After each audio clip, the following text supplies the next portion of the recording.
আজকে সকালে মন্দিরে ঠাকুরের দর্শন দিয়েই শুরু করলাম। আর কি সুন্দর লাগছে, কিন্তু সব ঠাকুরগুলো দেখতে ভালো লাগছে। আর এদিকেও ফুল দিয়ে কি সুন্দর সাজিয়েছে। নমস্কার বন্ধুরা, সুধা ভিলেজ ব্লগে আপনাদের সবাইকে স্বাগত। আবার একটা নতুন ব্লগ নিয়ে চলে এলাম। আপনারা আমার সঙ্গে থাকুন আর শুরু থেকে শেষ পর্যন্ত ব্লগটা দেখতে থাকুন। আশা করি আজকের ব্লগটা ভালো লাগবে। তো আজকের আমার একদম মন মেজাজ ভালো নেই। আজকের বলে না, কদিন ধরেই আমার মনটা ভালো নেই বন্ধুরা।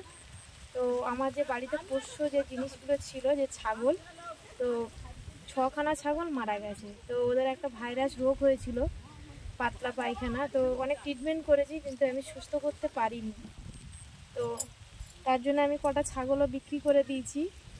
আর দেখুন একটা কিভাবে মারা গেছে আপনাদের দেখাবো। তো এই যে দেখুন, এই যে ছাগল মরে গেছে। আর কত বড় ছাগল, এইরকম ছাগল কিন্তু 5খানা মারা গেছে, আর এটাকে নিয়ে 6টা। তো কদিন ধরে আমি খেতেও পারিনি ভাত, এত কষ্ট হচ্ছে এদের।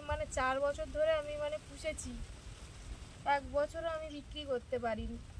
আর বছরও এরকম অনেকগুলো ছাগল মারা গেছে, ফের এবছরও তাই। ওই জন্য বিক্রি করে দিয়েছি মনের দুঃখে, বলে আর রাখবো না। এত বড় বড় ছাগল যদি মরে যায় কারোর ভালো লাগে? আপনারাই বলুন।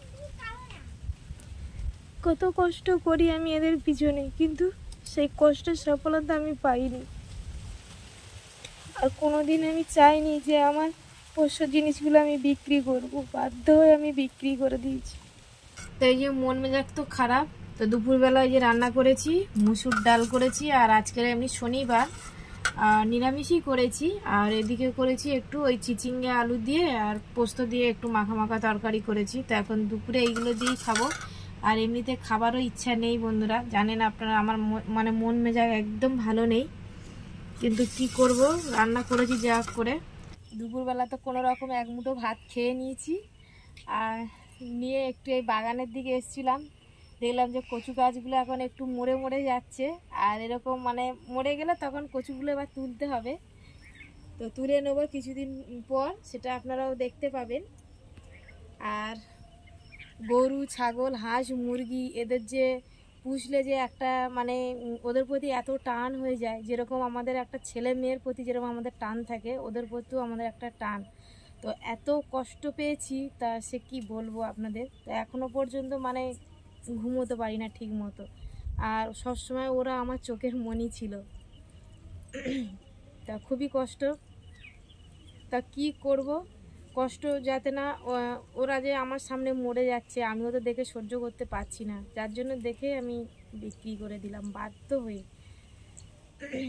আর গরু, ছাগল, হাঁস, মুরগি এগুলো আমার খুব শখের জিনিস, এদের আমি চোখে হারাতে পারি না।